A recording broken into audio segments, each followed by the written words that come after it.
DNA मित्रों, 13 देशों के खिलाफ ईरान की जंग का आज तीसरा दिन है और डीएनए के वॉर एडिशन में आज हम युद्ध के तीसरे दिन का संपूर्ण वीडियो विश्लेषण करेंगे।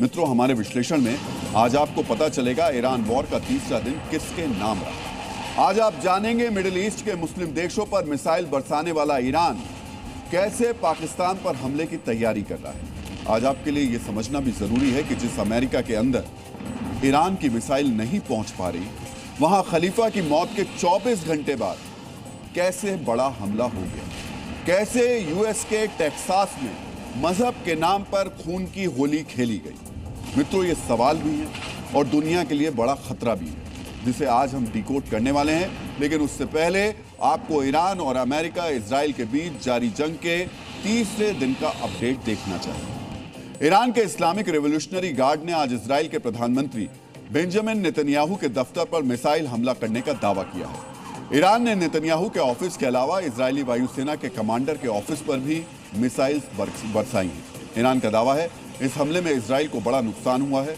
तेहरान ने इस बार हमले के लिए अपनी सबसे खतरनाक खैबर मिसाइलों का इस्तेमाल किया। ईरान के खैबर मिसाइलों को खुर्रम शहर 4 भी कहा जाता है। इसकी रेंज 2000 किलोमीटर है, जो 1500 किलोग्राम का विस्फोटक लेकर जा सकती है। इस मिसाइल में भारी बंकर और मजबूत ढांचे को नुकसान पहुंचाने की क्षमता मौजूद है। इस हमले ने साफ कर दिया खामनेई की मौत के बाद ईरान का सबसे बड़ा टारगेट इजराइल के प्रधानमंत्री बेंजामिन नेतन्याहू है। अब ईरान और इजराइल सटीक सूचना के बाद सबसे बड़े चेहरों को निशाना बना रहे हैं।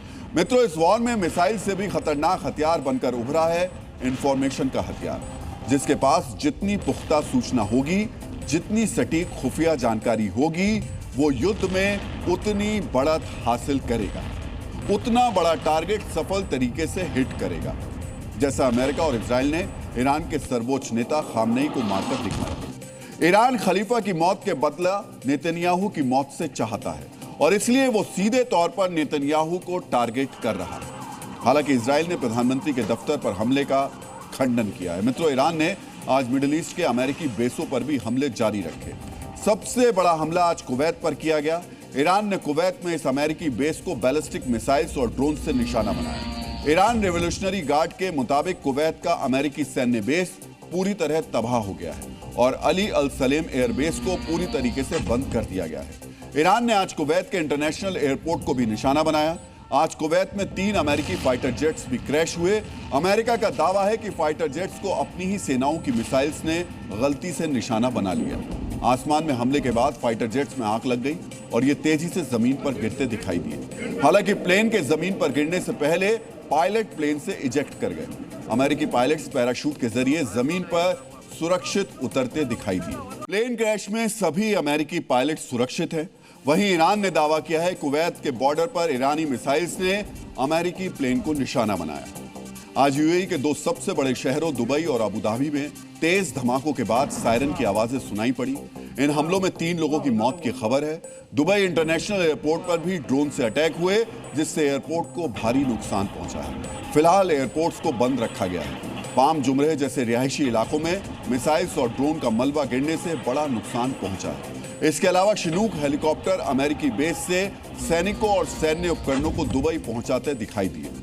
यूएई के अलावा ईरान ने बहरीन के नेवल बेस पर भी हमला किया। इस हमले में 1 मौत हुई है, जबकि 2 लोग गंभीर रूप से घायल हुए। ईरान ने कतर में अब उदीद एयरबेस को आज भी निशाना बनाया। मिलिट्री ठिकानों के साथ कतर के इंडस्ट्रियल इलाकों में भी 7 बड़े धमाके हुए। कतर के विदेश मंत्रालय ने ईरान पर नागरिक और व्यापारिक ठिकानों पर हमला करने का आरोप लगाया है। कतर ने ईरान को चेतावनी दी है कि उसे इन हमलों की कीमत चुकानी पड़ेगी। आज ईरान ने सऊदी अरब को भी निशाना बनाया। मुख्य हमला रास तनूरा रिफाइनरी पर हुआ।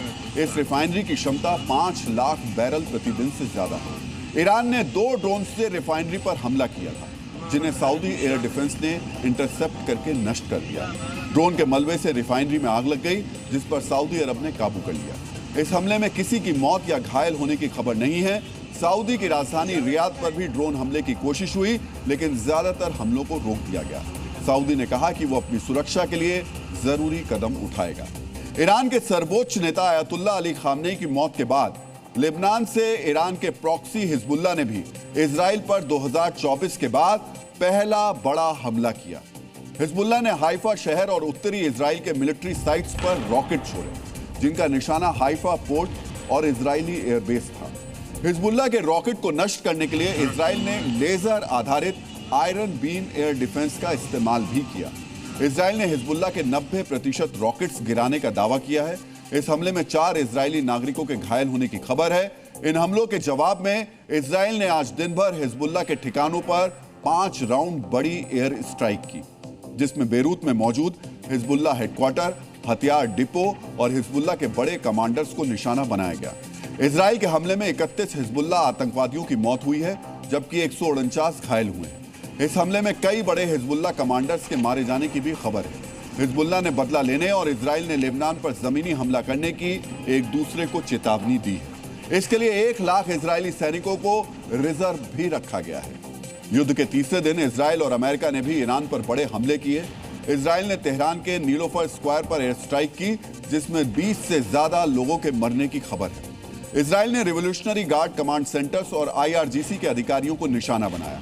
इजराइल ने अपनी एयर स्ट्राइक में ईरान के खुफिया मंत्रालय के वरिष्ठ अधिकारी सैयद याह्या हमीदी और जासूसी विभाग के प्रमुख जलाल हुसैन को मारने का दावा किया है। आज अमेरिका ने B-2 स्प्रिट स्टेल्थ बॉम्बर से ईरान के मिसाइल बेस पर 2000 पाउंड के शक्तिशाली बंकर बस्टर बम गिराए। इससे ईरान के मिसाइल बेस को नुकसान पहुंचने की खबर है। अमेरिका ने ईरान के नेवल हेडक्वार्टर को भी निशाना बनाया। इससे पहले ट्रंप ईरानी नेवी के 9 युद्धपोतों को डुबोने का दावा कर चुके हैं। इजरायली फाइटर जेट ने चाबहार पोर्ट पर भी बम बरसाए। ईरान के मुताबिक युद्ध की शुरुआत से अब तक देश में 555 मौतें हो चुकी हैं। ईरानी रेवोल्यूशनरी गार्ड कॉर्प्स के कमांडर हुसैन नेजात ने पाकिस्तान पर भी आरोप लगाया है। अमेरिका ईरान पर हमले के लिए पाकिस्तानी एयर स्पेस का इस्तेमाल कर रहा है। पाकिस्तान की धोखेबाजी से बौखलाए ईरान ने चेतावनी दी है कि पाकिस्तान को इसकी कीमत चुकानी पड़ेगी। ईरान की मिसाइल से अब पाकिस्तान सुरक्षित नहीं रह पाएगा। ईरान पर हमले से पहले ईरान पाकिस्तान बॉर्डर पर अमेरिकी रिफ्यूलिंग विमान अभ्यास करते दिखाई दिए थे। इस खबर का विश्लेषण हम विस्तार से अब आगे करेंगे। ईरान ने कहा कि रविवार को अमेरिका और इजराइल की सैन्य कार्रवाई के दौरान देश के बड़े परमाणु परिसर नतांज को निशाना बनाया गया। संयुक्त राष्ट्र की परमाणु निगरानी संस्था में ईरान के राजदूत रेजा नजाफी ने इसकी जानकारी दी। नजाफी ने आरोप लगाया, इजराइल और अमेरिका ईरान की शांतिपूर्ण और IAEA सुरक्षित परमाणु सुविधाओं पर हमला कर रहे हैं। इस हमले के बाद अंतर्राष्ट्रीय परमाणु ऊर्जा एजेंसी के प्रमुख राफेल ग्रॉसी का बयान भी सामने आया। उनके मुताबिक अब तक किसी भी असामान्य रेडिएशन स्तर की खबर नहीं मिली है। ग्रॉसी ने चेतावनी दी, अगर रेडिएशन लीक हुआ तो इसके गंभीर परिणाम हो सकते हैं। हादसे की स्थिति में 30 किलोमीटर तक का इलाका पूरी तरीके से खाली करवाना पड़ेगा। मित्रों, आज अमेरिकी राष्ट्रपति डोनाल्ड ट्रंप ने चेतावनी दी कि जब तक अमेरिका अपने सभी उद्देश्यों को हासिल नहीं कर लेता, तब तक ईरान पर हमले जारी रहेंगे। ट्रंप ने अब तक 48 ईरानी नेताओं को मारने का दावा किया है। ट्रंप ने आज ईरान के हमले में मारे गए 3 अमेरिकी सैनिकों की मौत का बदला लेने की भी बात कही। ट्रंप ने दावा किया कि अमेरिका और इजराइल के हमलों के बाद ईरान एक बार फिर से बातचीत की टेबल पर लौटना चाहता है। इसके लिए ईरान की नई लीडरशिप ने बातचीत करने का ऑफर भी दिया है, लेकिन ईरान की राष्ट्रीय सुरक्षा परिषद के सचिव अली लारिजानी ने इस खबर को खारिज कर दिया। लारिजानी ने साफ किया, उन्होंने फिर से वॉशिंगटन के साथ परमाणु वार्ता शुरू करने का कोई प्रयास शुरू नहीं किया। ईरान अब अमेरिका के साथ बातचीत नहीं करेगा। डीएनए मित्रों, पूरी दुनिया की नजर इस वक्त तेहरान पर हो रहे बारूदी हमले पर है। लोग देख रहे हैं कैसे अमेरिका और इजराइल ईरान पर बम गिरा रहे हैं। दुनिया देख रही है कैसे ईरान जवाब में इजराइल समेत मिडिल ईस्ट के देशों पर मिसाइल गिरा रहा है। लेकिन तेहरान से 11,600 किलोमीटर दूर अमेरिका के टेक्सास में रविवार को एक हमला हुआ। एक उन्मादी ने बार के बाहर फायरिंग की, 2 लोगों की हत्या कर दी। मित्रों, आम दिनों में यह अपराध की सामान्य घटना होती, लेकिन जिस खौफनाक अंदाज में 2 लोगों की बीच सड़क पर हत्या की गई, ये बहुत ही बड़े खतरे का संकेत है। ये इसलिए भी बड़े खतरे का संकेत है क्योंकि खामनेई की मौत के बाद अमेरिका में इस तरीके का ये पहला हमला है जिसमें मजहब के नाम पर खून बहाया गया। तो क्या ये हमला इसलिए हुआ क्योंकि अमेरिका ने ईरान पर अटैक किया है? यह हमला इसलिए हुआ क्योंकि अमेरिका ने इजराइल के साथ मिलकर ईरान के सर्वोच्च नेता को मार दिया है? मित्रों, इन सवालों को डिकोड करना आज बहुत ही जरूरी है, क्योंकि अमेरिका के अंदर हुआ हमला किसी मिसाइल हमले से ज्यादा खतरनाक है। मित्रों, जब इजराइल और अमेरिका ईरान पर बमबारी कर रहे थे, उसी वक्त टेक्सास में फायरिंग हुई। अब गौर से सुनिए और समझिए। टेक्सास के ऑस्टिन में एक बार के बाहर हुई फायरिंग में 53 साल के नदियागा दियान ने अंधाधुंध फायरिंग कर 2 लोगों की हत्या कर दी। फायरिंग में 14 लोग घायल हुए। सुरक्षा एजेंसियों ने हमलावर को मौके पर ही मार गिराया। अमेरिका में मास शूटिंग की घटनाएं होती रहती हैं, लेकिन ये मास शूटिंग की आम घटना नहीं है। ये बड़े खतरे का संकेत है। हम ऐसा क्यों कह रहे हैं, इसे अब समझिए। इस वक्त आपको मेरी बाईं तरफ हमलावर की तस्वीर दिख रही है। 53 साल का हमलावर ईरान का निवासी नहीं था, लेकिन वो खलीफा की विचारधारा का कट्टर समर्थक था। जब वो हमला करने के लिए पहुंचा तो उसने जो टी शर्ट पहनी थी उस पर लिखा था प्रॉपर्टी ऑफ अल्लाह। खलीफा भी यही कहता था, पूरी दुनिया अल्लाह की है। हमलावर की कार में ईरान के झंडे वाली एक शर्ट मिली है, ईरान का झंडा और कुरान मिली है। रिपोर्ट में यह भी कहा गया कि उसकी कार से ईरान के लीडर्स की तस्वीरें भी मिली हैं। हमलावर साल 2000 से अमेरिका में रह रहा था। उसका ईरान से कोई सीधा कनेक्शन नहीं था, लेकिन हमले की टाइमिंग देखिए। हमला तब हुआ जब अमेरिका ईरान पर बमबारी कर रहा है। हमलावर की कार में ईरान का झंडा मिलना यह बताता है कि वो खलीफा की कट्टरपंथी विचारधारा का समर्थक था। सवाल यह है कि क्या यह सिर्फ एक उन्मादी की आतंकवादी करतूत है या इस हमले का ऑर्डर कहीं और से आया था। सोचिए, जहां मिसाइल पहुंच रही हैं वहां ईरान सीधा हमला कर रहा है, और जहां ईरान की मिसाइल नहीं पहुंच रही है वहां फिदाइन हमला हो रहा है। सोचिए, अगर यह टारगेटेड हमला है तो कितना बड़ा खतरा है। अमेरिका की जमीन पर ट्रंप के कान के नीचे गोली चल रही है, यानी खलीफा के वैचारिक अनुचर घर में घुसकर ट्रंप को चुनौती दे रहे हैं। मित्रों, यह खतरा इसलिए बड़ा है क्योंकि इसे इंटरसेप्ट नहीं किया जा सकता।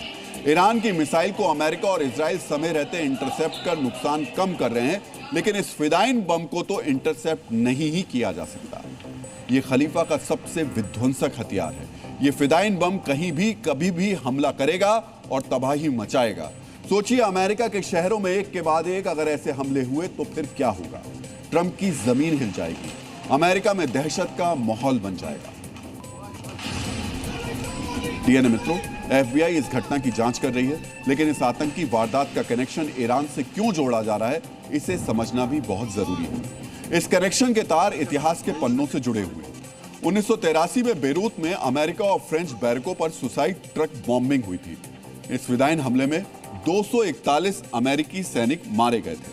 फिदाइन हमला हिजबुल्लाह ने किया था, लेकिन इस हमले के पीछे प्लानिंग और पैसा ईरान का था। 1980 से 1988 के बीच ईरान इराक वॉर के दौरान इराक को नुकसान पहुंचाने के लिए ईरान ने शाहिदी हमले को बढ़ावा दिया था। तब इराकी फौज को निशाना बनाकर कई फिदाइन हमले हुए थे। फिलिस्तीनी इस्लामिक जिहाद के आतंकवादियों को ईरान ने मिसाइल्स और सुसाइड बॉम्बिंग की ट्रेनिंग दी थी। इन आतंकवादियों को IRGC के बेस पर ट्रेंड किया गया था। इस संगठन ने 1990 से 2005 तक इजराइल के खिलाफ दर्जनों सुसाइड बॉम्बिंग की। 2024 में ऑस्ट्रेलिया की खुफिया एजेंसी ने खुलासा किया था कि IRGC ने अक्टूबर 2024 में एक यहूदी रेस्टोरेंट में आगजनी कराई। वहीं दिसंबर 2024 में एक यहूदी धर्मस्थल पर हमला कराया। यानी तेहरान में बैठकर IRGC के सरगनाओं ने ऑस्ट्रेलिया को दहलाया था। ईरान ने हिजबुल्लाह, हमास और हूती जैसे आतंकवादी संगठनों को ट्रेनिंग और पैसा दिया है। ये सभी आतंकी संगठन ईरान के एक्सिस ऑफ रेजिस्टेंस के सदस्य हैं और फिदाइन हमला करने के लिए कुख्यात रहे हैं। डीएनए मित्रों, इसीलिए टेक्सास में हुए हमले में शक की सुई तेहरान की तरफ जा रही है। मित्रों, शक इसलिए भी है क्योंकि खलीफा की प्लानिंग अमेरिका और इजराइल की सोच से आगे की है। अमेरिका और इजराइल ने प्लान किया था कि पहले ही हमले में ईरान की टॉप लीडरशिप को खत्म कर देंगे। अमेरिका और इजराइल ने सिर्फ टॉप ही नहीं, दूसरी और तीसरी कतार की लीडरशिप को भी खत्म कर दिया। राष्ट्रपति ट्रंप ने बताया, अब तक ईरान के टॉप 48 लीडर्स मारे जा चुके हैं। इन लीडर्स में खामनेई के अलावा ईरान की राष्ट्रीय सुरक्षा परिषद के प्रमुख अली शमखानी, ईरान के रक्षा मंत्री आमिर नसीर जादेह, IRGC के commander in chief Mohammad Pakpour, Iran के आपातकालीन कमांड इंटेलिजेंस के प्रमुख सादेह आसादी, खामनेई के military officer Mohammad Shirazi, Iran के रक्षा अनुसंधान संगठन के प्रमुख हुसैन जबल आमिलियान, ईरान के रक्षा अनुसंधान संगठन के पूर्व प्रमुख रेजा मुजफ्फरी निया, खुफिया मंत्रालय के प्रमुख अधिकारी मोहम्मद बासेरी जैसी टॉप लीडरशिप शामिल। लेकिन फिर भी ईरान ने अब तक घुटने नहीं टेके। ईरान अमेरिका से सहयोगी देशों और इजराइल को निशाना बना रहे। जानते हैं ऐसा क्यों? ऐसा इसलिए है क्योंकि यह खलीफा की सोची समझी रणनीति और प्लानिंग है। खामनेई जानते थे कि अगर अमेरिका का हमला हुआ तो निशाने पर सबसे पहले ईरान की टॉप लीडरशिप होगी। इसीलिए खामनेई ने अपनी मौत के बाद का प्लान पहले ही बना लिया था। खामनेई ने एक्सेस ऑफ रेजिस्टेंस बनाया, यानी विरोध के लिए एक मोर्चा बनाया। इसे इस तरह डिजाइन किया गया कि एक केंद्र कमजोर पड़ने पर भी नेटवर्क चलता रहे। खामनेई ने उत्तराधिकारी का पूरा खाका तैयार कर दिया था। इसीलिए अमेरिका और इजराइल जैसे ही ईरान के किसी टॉप लीडर को मारते हैं, उसका उत्तराधिकारी सामने आ जाता है। इसीलिए ईरान आज भी लड़ रहा है। उसकी टॉप लीडरशिप खत्म हो गई, लेकिन लड़ाई खत्म नहीं हुई। डीएनए मित्रों, ईरान के एक्सेस ऑफ रेजिस्टेंस में सिर्फ ईरान के नेता ही शामिल नहीं हैं। इसमें हिजबुल्लाह, हूती और हमास जैसे आतंकवादी संगठनों के लीडर्स भी शामिल हैं। इसीलिए यह सवाल उठ रहा है, क्या तेहरान से 11,600 किलोमीटर दूर टेक्सास में जो हमला हुआ, उसका ऑर्डर ईरान के एक्सेस ऑफ रेजिस्टेंस में शामिल किसी आतंकवादी लीडर ने दिया? यह सवाल हवा हवाई नहीं है। युद्ध जैसे संकट काल में देश की लीडरशिप उसकी महत्वपूर्ण संपदा होती है। इस लीडरशिप में शासन प्रमुख, सेना प्रमुख, खुफिया विभागों के प्रमुख और शासन से जुड़े हर विभाग के प्रमुख शामिल होते हैं। अमेरिका, इजराइल ने पहले ही हमले में ईरान की टॉप लीडरशिप को खत्म कर दिया। फिर भी ईरान जंग लड़ रहा है। मित्रों, ये कितनी बड़ी प्लानिंग है, अब आप इसे समझिए। दूसरे विश्व युद्ध के दौरान 1945 में हिटलर की मौत के 7 दिन के अंदर ही जर्मनी ने पूर्ण आत्मसमर्पण कर दिया। यानी हिटलर की मौत के साथ ही जर्मनी का किला ढह गया। लेकिन खामनेई की मौत के बाद भी ईरान लड़ रहा है। दूसरे विश्व युद्ध के दौरान ही हिरोशिमा नागासाकी पर परमाणु बम गिरने के बाद 1945 में ही जापान के सम्राट हिरोहितो ने सरेंडर कर दिया। सोचिए, इजराइल, अमेरिका ने ईरान के कई शहरों को तबाह कर दिया, लेकिन ईरान ने सरेंडर नहीं किया। वो बदला ले रहा है। अप्रैल 2003 में बगदाद से सद्दाम हुसैन के पलायन के साथ ही इराक में तख्ता पलट हो गया, लेकिन भारी बमबारी के बाद भी ईरान में कोई बगावत नहीं हो रही। अक्टूबर 2011 में गद्दाफी के मारे जाने के साथ ही लीबिया सरकार बिखर गई और गृह युद्ध शुरू हो गया। लेकिन ईरान में टॉप लीडरशिप के मारे जाने के बाद भी ना तो बगावत हुई और ना ही ईरान जंग से पीछे हटा है। ज्यादा दिन नहीं हुए, 3 जनवरी 2026 को ट्रंप ने जब वेनेजुएला के राष्ट्रपति मादुरो को उठवा लिया, तो वेनेजुएला में भी शासन का पूरा तंत्र बिखर गया। अमेरिका का विरोध करने वाले वेनेजुएला पूरी तरह अमेरिका के इशारों पर काम करने लगा। लेकिन ईरान अब भी डटा हुआ है। खामनेई की यही प्लानिंग ट्रंप के लिए बड़ा खतरा बनती दिखाई दे रही है। टॉप लीडरशिप के खात्मे के बाद भी ईरान जंग में डटकर खड़ा हुआ है। इजराइल और अमेरिकी ठिकानों पर मिसाइल बरसा रहा है। जहां ईरान की मिसाइल नहीं पहुंच रही, वहां फिदाइन हमले हो रहे हैं। यानी तेल अवीव से टेक्सास तक हमले किए जा रहे हैं। अमेरिका और इजराइल को शायद इस खतरे का अंदेशा नहीं था। यह छोटा खतरा नहीं है, यह दुनिया के लिए बहुत ही बड़ा संकट है। समझिए, कल को ईरान के एक्सेस ऑफ रेजिस्टेंस में शामिल कोई भी आतंकी सरगना अपने ठिकाने से एक आदेश जारी करेगा और उसका वैचारिक गुलाम दुनिया के किसी भी हिस्से में हाथ में बंदूक लेकर, शरीर पर बम बांधकर या ट्रक में बारूद भरकर धमाका करने के लिए निकल पड़ेगा। जैसा हमला टेक्सास में हुआ है, वैसा ही हमला कल किसी और शहर में भी हो सकता है। इसलिए हम बार बार कह रहे हैं, ये बहुत ही बड़ा संकट है। डीएनए मित्रों, एक तरफ ईरान में अमेरिका और इजराइल के लड़ाकू विमान बम बरसा रहे हैं, ईरान के शहरों में मिसाइल से हमले हो रहे हैं। दूसरी तरफ जवाब में ईरान पूरे मिडिल ईस्ट में अमेरिका और इजराइल के ठिकानों को तबाह कर रहा है। लेकिन इस युद्ध का एक अलग पहलू भी है जो आपको आज जरूर देखना चाहिए। यह युद्ध है बंकर और बॉम्बर के बीच का। मित्रों, अमेरिका और इजराइल ईरान के अंडरग्राउंड मिसाइल और ड्रोन बेस को बंकर बस्टर बम से टारगेट कर रहे हैं। अमेरिका का B-2 बॉम्बर हजार किलो के बम गिरा रहा है। इन हमलों के बावजूद ईरान बंकरों के अंदर से ही लगातार मिसाइल और ड्रोन दाग रहा है। ऐसे में आज आपको समझना चाहिए कि बंकर वर्सेस बॉम्बर के इस युद्ध में आगे कौन चल रहा है। बंकर वर्सेस बॉम्बर के युद्ध में जीत किसकी होगी?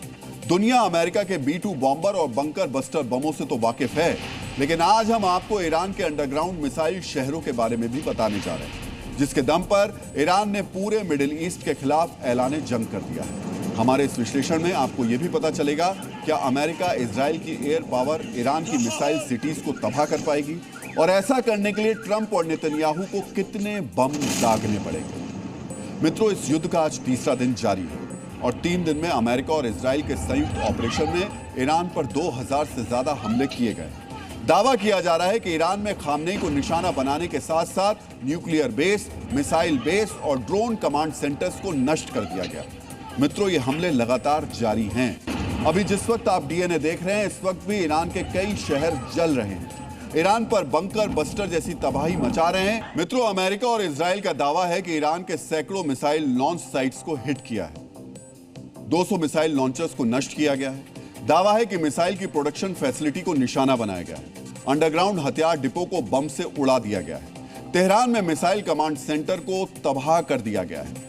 इजराइल ने तो ईरान के तबरेज शहर में एक अंडरग्राउंड मिसाइल बेस को तबाह करने का वीडियो भी जारी किया है और सैटेलाइट इमेज के जरिए इस हमले की पुष्टि की जा रही है। दावा है कि इस मिसाइल बेस पर एक साथ 30 मिसाइल से हमला किया गया, लेकिन इतनी बमबारी के बावजूद ईरान पलटवार कर रहा है। ईरान का काउंटर अटैक छोटे स्केल का नहीं है, बल्कि वो एक साथ 1 दर्जन से ज्यादा देशों से लोहा ले रहा है। कतर से लेकर कुवैत, सऊदी से लेकर यूएई और इराक से लेकर इजराइल तक ड्रोन और मिसाइल मार रहा है। अमेरिका ही नहीं, फ्रांस और ब्रिटेन तक के सैन्य अड्डों पर बमबारी कर रहा है। लेकिन सवाल उठता है, जब अमेरिका और इजराइल ने इतने अंडरग्राउंड मिसाइल और ड्रोन साइट्स पर हमला किया है, तो ईरान पलटवार कर कैसे रहा है? इस सवाल का जवाब आज ईरान ने एक वीडियो जारी करके दिया।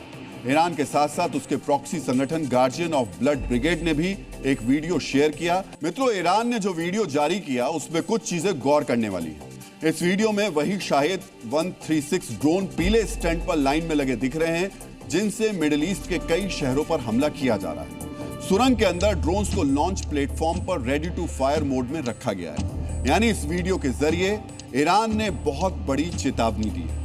ऐसे में इजराइल और अमेरिका इन अंडरग्राउंड टनल्स को पूरी तरह तबाह करने के बजाय हाई वैल्यू टारगेट्स पर फोकस कर रहे हैं। जैसे आज आईआरजीसी के मुख्यालय पर इजराइल ने बमबारी कर दी। इजराइल और अमेरिका ये जानते हैं कि ईरान की सुरंगों में तैनात हर हथियार को तबाह करना मुश्किल है। ऐसे में वो इन हथियारों का ट्रिगर दबाने वाले कमांडर्स को ही निशाना बना रहे हैं। जैसे खामनेई के साथ साथ बंकर बस्टर की वॉर ने एक साथ 48 टॉप ईरानी नेताओं और कमांडर्स को मार दिया। मित्रों, महात्मा गांधी ने कहा था कि प्रतिशोध की आग युद्ध को लंबा खींच देती है और उसे समाप्त करना और कठिन बना देती है। अमेरिका इजराइल बनाम ईरान का जो युद्ध चल रहा है, उसमें गांधी जी की कही ये बात 100% सच होती दिखाई दे रही है। युद्ध का तीसरा दिन है और जैसे जैसे दिन बीतता जा रहा है, वैसे वैसे युद्ध में शामिल होने वाले देशों की गिनती, उनकी संख्या बढ़ती जा रही है। इस युद्ध में प्रत्यक्ष रूप से 15 देश शामिल हो चुके हैं। 1991 के गल्फ वॉर के बाद पहली बार इतने सारे देश सीधे सीधे जंग में शामिल हैं। और सबसे डरावनी आशंका यह है कि इस युद्ध में और भी कई देश आने वाले दिनों में या फिर आने वाले घंटों में शामिल हो सकते हैं, क्योंकि यूक्रेन, जर्मनी और फ्रांस जैसे देश सक्रिय हो गए हैं। अब तक का जो परिदृश्य है उसमें अमेरिका और ब्रिटेन समेत 13 देश एक तरफ है, जबकि ईरान दूसरी तरफ अकेला खड़ा होकर लड़ाई लड़ रहा है। सवाल है, ये जंग कब तक चलेगी? खलीफा की फौज कितने दिनों तक टिक पाएगी? सवाल यह भी, क्या ईरान को समझने में ट्रंप धोखा खा गए? आज हम इन सवालों का जवाब जानेंगे और इस युद्ध के विस्तार की आशंकाओं का विश्लेषण भी करेंगे। 3 दिन पहले जब युद्ध शुरू हुआ था, तब सिर्फ 3 देश इसमें शामिल थे। अमेरिका और इजराइल ने मिलकर ईरान पर विध्वंसक हमला किया था। लेकिन अब जब ईरान लगातार अमेरिकी ठिकानों पर प्रहार कर रहा है, तो युद्ध का विस्तार भी होता जा रहा है। ईरान की मिसाइल भले ही अमेरिका तक नहीं पहुंच पा रही हो, लेकिन ईरान ने इजराइल समेत 11 देशों में तबाही मचा दी। सबसे पहले जानिए कि ईरान ने किन 11 देशों में अमेरिका या ब्रिटिश सैन्य अड्डों को आधार बनाकर प्रहार किया। इजराइल पर ईरान ने सीधा और विध्वंसक हमला किया है। इसके अलावा जिन जिन खाड़ी देशों के अमेरिकी सैन्य अड्डों पर ईरान ने हमला किया, उनमें कतर, संयुक्त अरब अमीरात, कुवैत, बहरीन, सऊदी अरब, जॉर्डन, ओमान, इराक, साइप्रस और सीरिया है। साइप्रस में ब्रिटिश रॉयल एयरफोर्स के आक्रोटी बेस पर ड्रोन हमला किया गया। जबकि सीरिया में ईरान और इजराइल दोनों ने हमला किया। वहां पर अमेरिकी सैन्य अड्डों को ईरान ने टारगेट किया है तो हिजबुल्लाह के ठिकानों पर इजराइल ने तबाही मचाई है। इसके अलावा लेबनान में भी हिजबुल्लाह के अड्डों पर इजरायली फौज ने बम बरसाए। मित्रों, ये वो देश हैं जो सीधे सीधे इस युद्ध में शामिल हैं, जिन्हें भारी तबाही हुई है, जिन्हें अरबों डॉलर का नुकसान हुआ है। ईरान के मिसाइल और ड्रोन हमलों को लेकर अमेरिका, बहरीन, सऊदी अरब सहित 7 देशों ने एक ज्वाइंट स्टेटमेंट जारी किया। इन 7 देशों ने मिडिल ईस्ट में ईरान की सैन्य कार्रवाइयों को क्षेत्र की स्थिरता के लिए बड़ा खतरा बताया। इन देशों ने अपनी संप्रभुता, नागरिकों की सुरक्षा और नागरिक बुनियादी ढांचे को निशाना बनाने के लिए ईरान को जिम्मेदार ठहराया। ये वो देश हैं जो तबाह हुए हैं और अब अमेरिका के साथ खड़े हैं। अब ब्रिटेन भी इसमें शामिल हो चुका है, लेकिन बहुत सारे देश अभी ऐसे भी हैं जो अब तक सीधे सीधे वॉर में शामिल तो नहीं हुए, लेकिन वो कभी भी इस युद्ध का हिस्सा बन सकते हैं। ब्रिटेन के साथ साथ फ्रांस और जर्मनी ने बयान जारी कर कहा वो अपने हितों की रक्षा करने के लिए कार्रवाई करने को तैयार है। ईरान को पुतिन का साथी बताकर यूक्रेन के राष्ट्रपति जेलेंस्की ने स्पष्ट रूप से अमेरिका और इजराइल के हमलों का समर्थन किया है। ये वो देश है जो अमेरिका और इजराइल के साथ खड़े होंगे। कनाडा और ऑस्ट्रेलिया ने भी बयानों के जरिए अमेरिका और इजराइल के साथ खड़े होने का संकेत दिया है। वहीं चीन और रूस, ये 2 ऐसे देश हैं जो अमेरिकी हमलों का विरोध कर रहे हैं, लेकिन निंदा से आगे ये नहीं बढ़ पा रहे हैं। चीन ने अमेरिकी हमलों को अस्वीकार्य कर दिया है। उसने स्पष्ट किया कि वो ईरान की संप्रभुता के उल्लंघन के खिलाफ है और अगर तेल आपूर्ति या उसके हितों पर आंच आई तो वो कड़े कदम उठा सकता है। रूस ने चेतावनी दी है कि वो ईरान के साथ अपने रणनीतिक और आर्थिक निवेशों की रक्षा करेगा। यहां ध्यान देने वाली बात यह भी है कि रूस और चीन पहले भी खलीफा के समर्थन में अमेरिका को इस तरीके की चेतावनी दे चुके हैं, लेकिन उसका कोई भी असर ट्रंप पर नहीं पड़ा है और शायद आगे पड़े भी नहीं। मित्रों, यूनानी इतिहासकार थ्यूसिडिडस ने कहा था कि अक्सर सुरक्षा के नाम पर ही शक्तिशाली राष्ट्र युद्ध का विस्तार करते हैं। अमेरिका और इजराइल ने भी यही किया। अगर चीन और रूस भी यही करते हैं तो इसमें कोई आश्चर्य नहीं होगा, लेकिन यह भविष्य की बात है। आज का सच यह है कि युद्ध में शामिल अमेरिका, इजराइल और ब्रिटेन समेत 13 देश एक तरफ खड़े हैं और दूसरी तरफ ईरान इस वक्त अकेले खड़ा हुआ है। मित्रों, हम यहां आपको बताना चाहेंगे कि ईरान की सैन्य शक्ति कितनी है और जिन जिन देशों के साथ ईरान अभी लड़ रहा है वो सब मिलकर कितने ताकतवर हैं। पावर इंडेक्स में अमेरिका शीर्ष पर है। इजराइल और ब्रिटेन भी ईरान से ऊपर है, जबकि ईरान 16वें स्थान पर आता है। जिन देशों से ईरान लड़ाई लड़ रहा है उनका रक्षा बजट $1100 बिलियन का है, जबकि ईरान का रक्षा बजट सिर्फ $15 बिलियन का है। यानी ईरान से करीब 75 गुना ज्यादा रक्षा बजट है इन 13 देशों का। लेकिन फिर भी ईरान खड़ा है, लड़ रहा है, झुक नहीं रहा है। अमेरिका समेत 13 देशों के पास 21,55,000 सेना है, जबकि ईरान के पास कुल मिलाकर 5,40,000 की फौज है। इसमें मिलिशिया भी शामिल है, यानी सेना के मामले में भी ईरान से 4 गुना ज्यादा ये सब तमाम देश हैं। ईरान की प्रमुख सेना IRGC के चीफ अहमद वाहिदी हैं, जिन्हें सिर्फ 2 महीने पहले इसकी कमान दी गई है। दिसंबर 2025 में IRGC के डिप्टी चीफ बने थे। वो कभी ईरान के टॉप 10 सुरक्षा अधिकारियों में शामिल नहीं रहे। पहले IRGC के बॉस आयतुल्लाह खामनेई थे। उनके निधन के बाद IRGC को चलाने के लिए एक अस्थायी नेतृत्व परिषद बनाई गई है, जिसमें राष्ट्रपति मसूद पेजेश्कियन, न्यायपालिका प्रमुख और एक धार्मिक नेता भी शामिल है। अब सवाल है कि IRGC इस स्थायी नेतृत्व परिषद की बात मानेगा या नहीं, क्योंकि जिस अंदाज में खाड़ी देशों पर ताबड़तोड़ हमले किए जा रहे हैं और जो खबरें आ रही हैं उससे स्पष्ट है कि IRGC इस वक्त अपने हिसाब से हमले कर रहा है। मित्रों, आपको यह जानना चाहिए कि अमेरिका और उनके साथियों की तुलना में IRGC के पास कितने और किस तरीके के हथियार हैं। अमेरिका और उसके साथियों के पास दुनिया का सबसे एडवांस फाइटर जेट और बॉम्बर है, और ये 1-2 नहीं बल्कि 16,000 से ज्यादा हैं, जबकि ईरान के पास F-14 और सुखोई 24 जैसे पुराने 550 जेट्स ही हैं। अमेरिका और उनके साथियों के पास 1200 से ज्यादा एडवांस नौसैनिक बेड़े हैं, जबकि ईरान के पास सिर्फ 101 वॉरशिप हैं, जिनमें से 9 वॉरशिप को अमेरिका ने तबाह कर दिया है। अमेरिका के पास टॉम हॉक, इजराइल के पास जेरिको 3 और ब्रिटेन के पास स्टॉर्म शैडो जैसी हजारों क्रूज और गाइडेड मिसाइल्स हैं, जबकि ईरान के पास फतेह 1, खैबर, शाहब 3 जैसी 3 जैसी कम दूरी की ये मिसाइल्स हैं, वो भी सिर्फ 3000 के आसपास। अमेरिकी, इजराइल और सऊदी अरब के पास थाड, आयरन डोम, पैट्रियट जैसे सर्वश्रेष्ठ एयर डिफेंस सिस्टम हैं, जबकि ईरान के पास HQ-9B जैसे चाइनीज सुरक्षा कवच हैं। अमेरिका के ड्रोन उपग्रह से नियंत्रित होते हैं और हजारों मील दूर से सटीक हमला करते हैं। वहीं ईरान के शाहिद ड्रोन बहुत ही सस्ते हैं। इसके अलावा अमेरिका, इजराइल और ब्रिटेन के पास एटमी हथियार भी हैं, जो ईरान के पास नहीं है। अगर अमेरिका अपने साथियों के साथ चारों तरफ से हमला करता है, वायुसेना और नौसेना का पूरी ताकत वो झोंक देता है, तो 2 से 4 हफ्तों के अंदर युद्ध खत्म हो जाएगा। अगर हमले की तीव्रता कम रही तो 3 से 6 महीने तक ये युद्ध चल सकता है। मित्रों, इस बीच ट्रंप ने एक बड़ी बात कही है। ट्रंप ने दावा किया है कि ईरान उनकी हत्या करने की 2 बार कोशिश कर चुका था। अगर खामनेई की हत्या नहीं होती तो वो मुझे मरवा देते, और इससे पहले कि खामनेई हमला करते, उन्होंने खामनेई को खत्म कर दिया।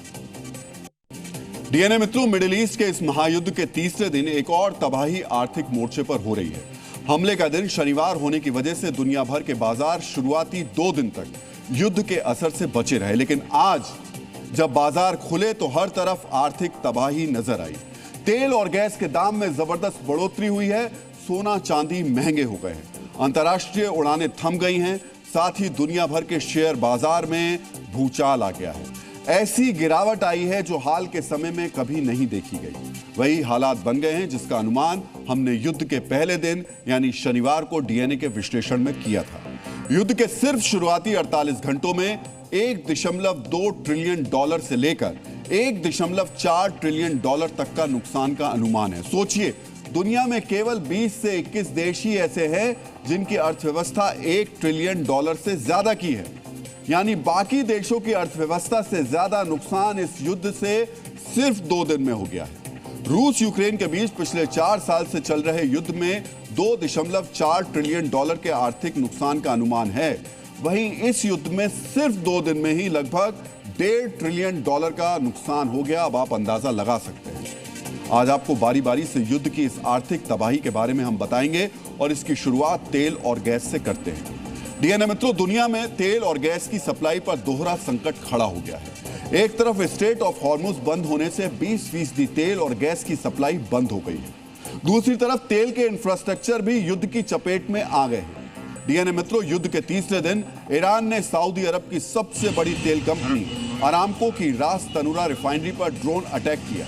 ईरान के ड्रोन हमले के बाद रास तनुरा रिफाइनरी को बंद करना पड़ा। ईरान ने अपने शाहिद ड्रोन से सऊदी की रिफाइनरी पर भी हमला किया, जिसके बाद वहां आग लग गई। आग को कुछ देर बाद काबू में कर लिया गया, लेकिन इसकी वजह से सऊदी अरब ने एहतियात बरतते हुए रिफाइनरी को अगले आदेश तक बंद करने का फैसला किया। डीएनए मित्रों, सऊदी अरब के पूर्वी तट पर स्थित रास तनुरा दुनिया की सबसे बड़ी रिफाइनरीज में से एक है। इसकी क्षमता 5.5 लाख बैरल प्रतिदिन की है। रास तनुरा कच्चे तेल का प्रमुख एक्सपोर्ट टर्मिनल भी है। सोचिए, ईरान के ड्रोन हमले के बाद एक तरफ रिफाइनरी बंद हो गई तो दूसरी तरफ सऊदी अरब से तेल का एक्सपोर्ट भी काफी हद तक बंद हो गया। रास तनुरा से सऊदी अरब अपने कुल तेल निर्यात का लगभग 75% हिस्सा भेजता है। सऊदी अरब दुनिया में तेल के सबसे बड़े निर्यातकों में से एक है। अब अगर वहां की रिफाइनरी काम नहीं करेगी, वहां से निर्यात नहीं हो पाएगा, तो पूरी दुनिया में पेट्रोल डीजल का संकट खड़ा होना तय है। डीएनए मित्रों, सऊदी अरब से भारत बड़ी मात्रा में कच्चे तेल का आयात करता है। रूस से तेल का आयात कम करने के बाद भारत ने सऊदी अरब से तेल की खरीद बढ़ा दी। हर रोज भारत 10 लाख से लेकर 11 लाख बैरल कच्चा तेल सऊदी अरब से खरीदता है। ऐसे में अरामको की रिफाइनरी पर यह हमला भारत की मुश्किलें भी बढ़ाएगा। डीएनए मित्रों, युद्ध की शुरुआत होने के कुछ ही घंटों के भीतर तेल टैंकर ने स्ट्रेट ऑफ हॉर्मुज से गुजरना बंद कर दिया था। फारस की खाड़ी और ओमान की खाड़ी को जोड़ने वाले स्ट्रेट ऑफ हॉर्मुज में जहाजों की आवाजाही लगभग थम सी गई है। वहां तेल टैंकर पर हमले भी हो रहे हैं। जहाजों के खड़े होने या उन पर हमले का मतलब है कि दुनिया भर में कच्चे तेल की सप्लाई चेन टूट गई है। इस तरह के युद्ध का यह तीसरा दिन आते आते तेल निर्यात के सबसे अहम रूट के साथ साथ सबसे महत्वपूर्ण इंफ्रास्ट्रक्चर भी ध्वस्त हो गए। इसकी वजह से अंतर्राष्ट्रीय बाजार में कच्चे तेल की कीमत में जबरदस्त बढ़ोतरी हुई है। आज कच्चे तेल का दाम $80 के पास चला गया, यानी युद्ध के बाद शुरुआती 2 दिनों में 10% का उछाल आया है। यह स्थिति तब है जब तेल निर्यात करने वाले देशों के संगठन ओपेक प्लस ने रोजाना 2 लाख बैरल तेल का उत्पादन बढ़ाने का भरोसा दिया है। सोचिए, युद्ध से पहले कच्चे तेल का भाव $70 के आसपास था। युद्ध शुरू होने के बाद कीमत बढ़कर $72 प्रति बैरल हो गई और अब ये $80 पर है। विशेषज्ञों के मुताबिक अगर युद्ध लंबा चला तो दाम $100 के पार चला जाएगा, यानी युद्ध लंबा चलने पर तेल लगभग $30 प्रति बैरल महंगा हो जाएगा।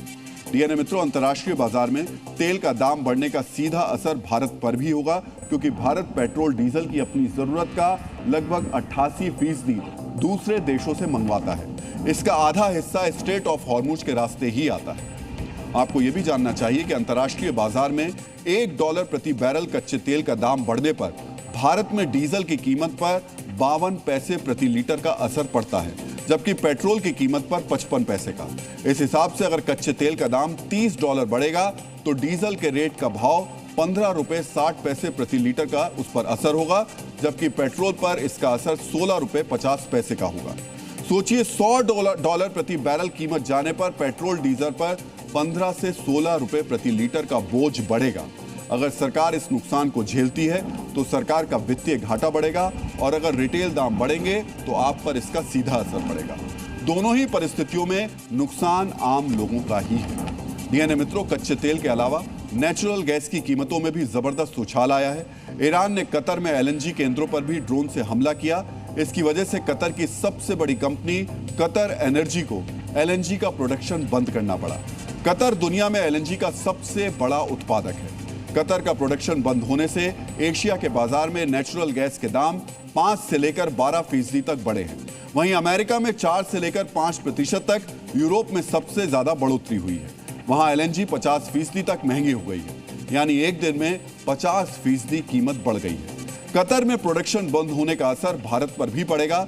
इन्वेस्टमेंट बैंकिंग कंपनी गोल्डमैन सैक्स के मुताबिक अगर स्ट्रेट ऑफ हॉर्मुज ज्यादा दिनों तक बंद रहा तो नेचुरल गैस का दाम 130% तक बढ़ सकता है। सोचिए, कीमत दोगुनी से ज्यादा हो सकती है। इसका असर आपकी रसोई से लेकर खेत तक होगा। घरेलू रसोई गैस महंगी हो जाएगी, साथ ही बिजली उत्पादन और फर्टिलाइजर प्रोटेक्शन पर भी इसका असर होगा। डीएनए मित्रों, दुनिया को जहां नुकसान हो रहा है, वहीं तेल की कीमत बढ़ने से रूस फायदे की स्थिति में है। ईरान और सऊदी अरब जैसे देशों का तेल नहीं बिकेगा तो दुनिया को रूस से तेल खरीदने के लिए मजबूर होना पड़ेगा। रूस से भारत आने वाला तेल स्ट्रेट ऑफ हॉर्मुज के रास्ते भी नहीं आता, यानी ये रास्ता बंद होने से रूस के तेल निर्यात पर असर नहीं पड़ेगा।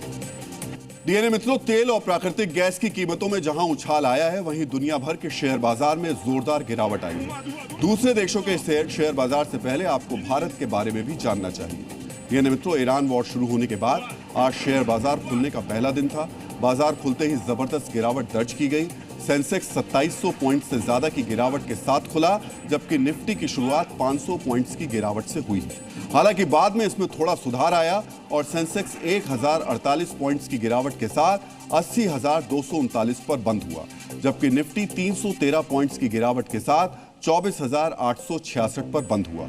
शेयर बाजार में आए इस भूचाल की वजह से निवेशकों के लगभग 6,50,000 करोड़ रुपए डूब गए।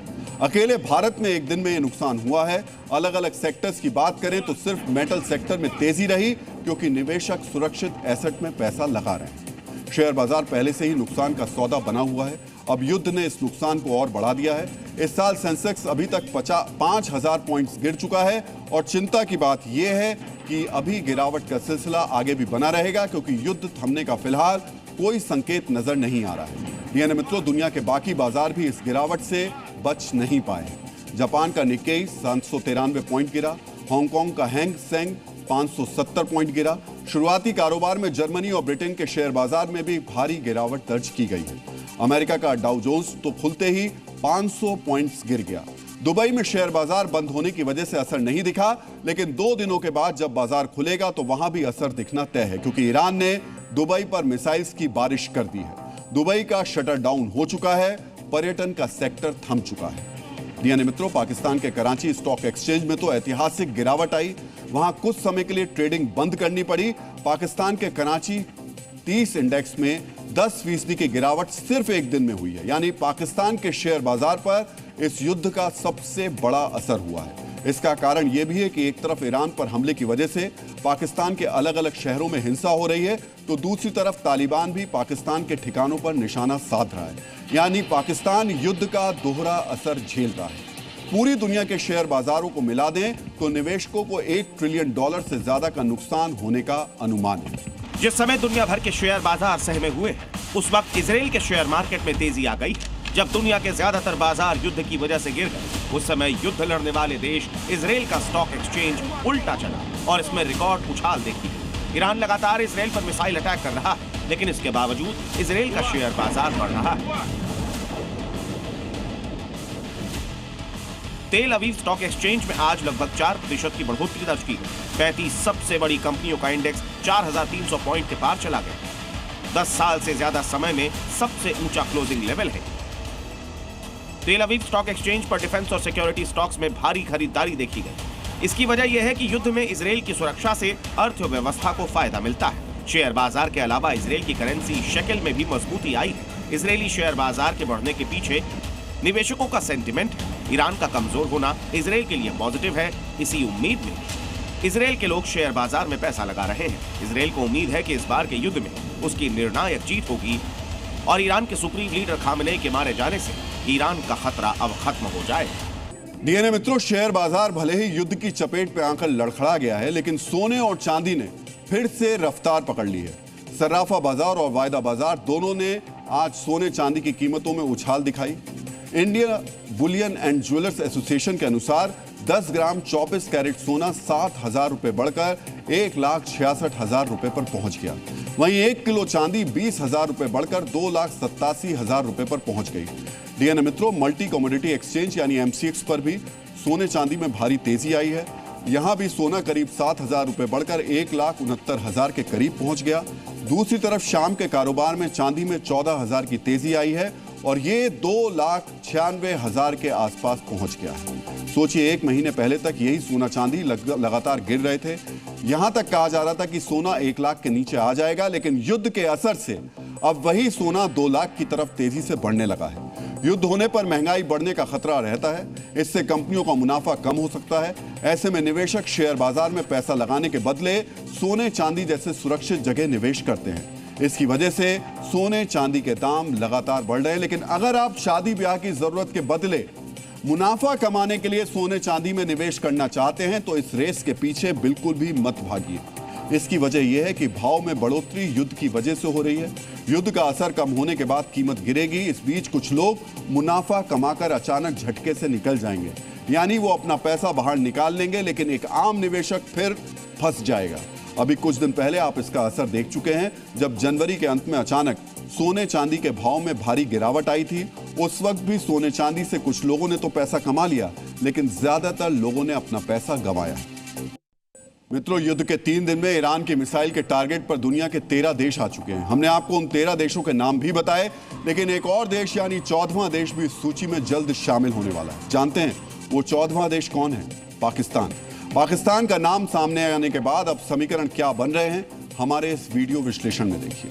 13 देशों को अपनी मिसाइल से दहला चुके ईरान ने पाकिस्तान को तबाह करने की धमकी दी है। इस्लामिक रेवोल्यूशनरी गार्ड्स के कोर कमांडर हुसैन निजात ने पाकिस्तान को दो टूक कहा है कि ईरानी मिसाइलों से पाकिस्तान भी सुरक्षित नहीं है। ईरान का आरोप है कि हमले के लिए अमेरिका पाकिस्तान के हवाई क्षेत्र का इस्तेमाल कर रहा है। IRGC ने साफ कहा है कि पाकिस्तान अमेरिका के लिए अपना हवाई क्षेत्र बंद करे या ईरान के मिसाइल हमले की तबाही झेलने के लिए तैयार रहे। पाकिस्तान का फील्ड मार्शल आसिम मुनीर, जो मजहब के नाम पर इस्लामिक नाटो बना रहा था, वो एक इस्लामिक देश ईरान के खिलाफ और अमेरिका के साथ खड़ा हो गया है। ट्रंप के दरबार में अपना नंबर बढ़ाने और चंद डॉलर्स की खैरात के लिए मुनीर ने जो किया, उसकी सजा अब उसे ईरान देगा। पैसों के लिए गाजा में सैनिक भेजने जा रहा पाकिस्तान इस बार बुरी तरह फंस चुका है। पाकिस्तान इस वक्त अफगानिस्तान से जंग लड़ रहा है। पाकिस्तान के मुकाबले कमजोर होने के बाद भी अफगानिस्तान मुनीर की सेना की पिटाई कर रहा है। जो पाकिस्तान अफगानिस्तान से पिट रहा है, वो ईरान जैसे ताकतवर देश के सामने कैसे टिकेगा? जो ईरान, इजराइल और अरब के अमीर देशों के अहम ठिकानों पर विध्वंसक हमले कर रहा है, उसने अगर पाकिस्तान पर हमला किया तो कितनी तबाही होगी, ये सोचकर ही पाकिस्तानी डरे हुए हैं।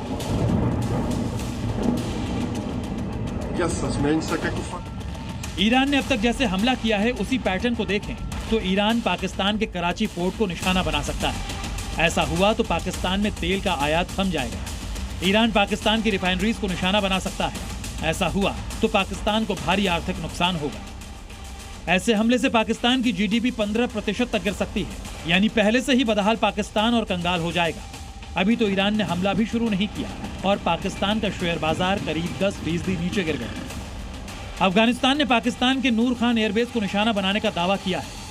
तब तो ज्यादा ताकतवर ईरान कोयटा में पाकिस्तान के मिलिट्री बेस को निशाना बना सकता है। इससे पाकिस्तान का मिलिट्री ढांचा तबाह हो जाएगा। ईरान पाकिस्तान के दूसरे एयरबेस को तबाह कर सकता है। इससे पाकिस्तान की वायुसेना जमीन पर आ जाएगी। कहने के लिए पाकिस्तान के पास न्यूक्लियर बम है। मुनीर ईरान को परमाणु धमकी दे सकता है, लेकिन जो पाकिस्तान अफगानिस्तान जैसे कमजोर देश से पिट रहा है, उसकी परमाणु वाली धमकी भला ईरान जैसे मजबूत देश के सामने क्या ही चलेगी। वैसे भी मुनीर की फौज अभी अफगानिस्तान से लड़ रही है। वो इतनी ताकतवर नहीं कि 2 फ्रंट पर जंग लड़ सके। पाकिस्तान इस वक्त तहरीक तालिबान पाकिस्तान और बलोच बागियों से भी जूझ रहा है। ऐसे में ईरान मिसाइल अटैक के साथ ही अगर बलोच बागियों को हथियार देता है तो समझिए कि पाकिस्तान का बंटवारा तय हो जाएगा, क्योंकि ऐसी हालत में बलोच और तहरीक तालिबान दोनों ही मुनीर की फौज पर भारी पड़ेंगे। ईरान ने कहा है कि पाकिस्तान हमारी मिसाइलों से सुरक्षित नहीं है। अगर ईरान ने हमला किया तो पाकिस्तान में कहां-कहां तबाही मचेगी वो भी जानिए।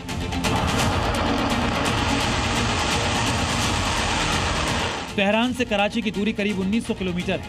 ऐसे में सबसे ज्यादा तबाही कराची में होगी। ईरान के मिसाइल अटैक से कराची की refinery, port, power plant, Pakistan air force का बेस सब कुछ तबाह हो जाएगा। ग्वादर पाकिस्तान का सबसे अहम बंदरगाह है।